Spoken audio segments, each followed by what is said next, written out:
জি ভাই, আমরা নারায়ণগঞ্জে ভাই আমি আগে আপনার কাছে অনুমতি নেই। আমাকে হাতে অস্ত্র নিতে হয়েছে, মুভ করা যাচ্ছে না। আমরা এখন দৌড়ায় পানির নামেছি সব পুলিশে। অস্ত্র ছাড়া মুভ করা যাচ্ছে না। আমরা এখন দৌড়ায় পানির নামেছি সব পুলিশে। হ্যালো, আছে এখানে মিটিং করলাম তো। জি ভাই। বাইতুল মুকাররম মিটিং করলাম।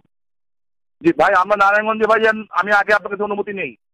ওরা থানা অ্যাটাক করতে গেছিল, পুলিশ কিছু করতে পারতেছিল না, সাহায্য চেয়েছে, আমাকে হাতে অস্ত্র নিতে হয়েছে।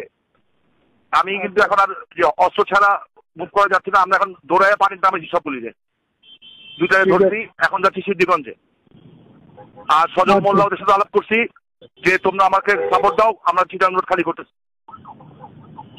মানে আপনার কাছে বলে নিলাম, আপনি নেত্রীর কাছে বলে দিবেন অস্ত্র হাতে ছবি আসলে যাতে রাগ না করে। ঠিক আছে, এখানে আর কোনো উপায় নেই ভাইজান।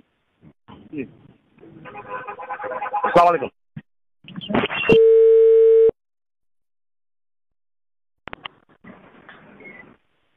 স্বামী জি, আসসালামু আলাইকুম।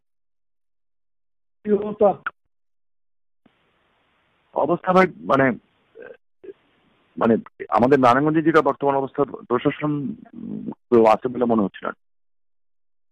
তো প্রশাসন কেউ আছে বলে মনে হচ্ছে না আর কি, নারায়ণগঞ্জের যে বাস্তব অবস্থা যেটা আপনাকে বললাম। পরে আমি না পেরে স্বরাষ্ট্রমন্ত্রীকে ফোন করলাম, এসিসিবি চিফকে ফোন করলাম।